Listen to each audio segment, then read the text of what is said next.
11મા તબક્કાના સેવા સેતુ કાર્યક્રમનું આયોજન વડોદરા મ્યુનિસિપલ કોર્પોરેશન વીએમસી અને જિલ્લા વહીવટી તંત્રના સંયુક્ત પ્રયત્નોથી સેવા સેતુ કાર્યક્રમનું આયોજન કરવામાં આવ્યું છે। આ કાર્યક્રમ અંતર્ગત સમા અત્તર ઝોન કચેરી ખાતે કેમ્પ યોજાયો હતો। સેવા સેતુ કાર્યક્રમનો મુખ્ય ઉદ્દેશ નાગરિકોને સરકારની વિવિધ યોજનાઓનો લાભ એક જ સ્થળે સરળતાથી ઉપલબ્ધ કરાવવાનો છે। આ કેમ્પમાં વિવિધ વિભાગોના અધિકારીઓ હાજર રહી લોકોની અરજીઓ સ્વીકારી અને માર્ગદર્શન પૂરું પાડ્યું હતું।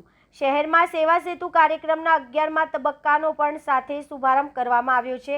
આ પહેલ દ્વારા સામાન્ય નાગરિકોને શાસકીય સેવાઓ સરળ અને ઝડપથી મળે તે માટે પ્રયાસ કરવામાં આવ્યો છે। નાગરિકોમાંથી પણ આ કાર્યક્રમનો સારો પ્રતિસાદ મળ્યો હતો અને મોટી સંખ્યામાં લોકો વિવિધ સેવાઓનો લાભ લેવા કેમ્પમાં હાજર રહ્યા હતા। વડોદરા કોર્પોરેશન અને જિલ્લા વહીવટી તંત્રના સંયુક્ત પ્રયાસોથી જે 11મો સેવા સેતુનો કાર્યક્રમ આજે ઉત્તર ઝોનની કચેરી વોર્ડ નંબર 2ની કચેરી ખાતે રાખવામાં આવ્યો છે।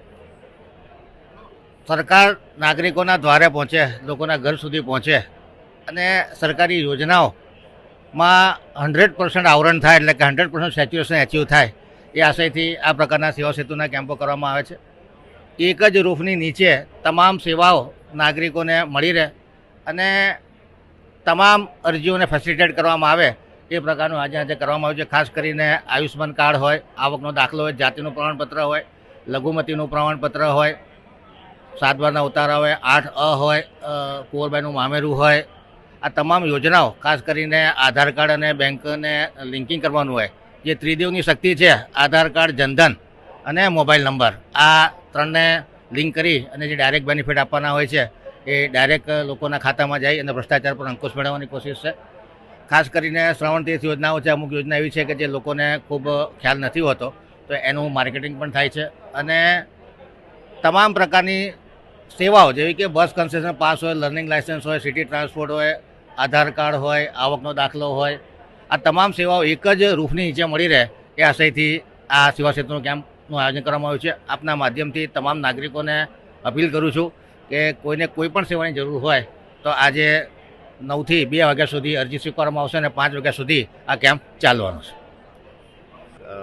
વડોદરાના મીડિયાના મિત્રોને આભાર।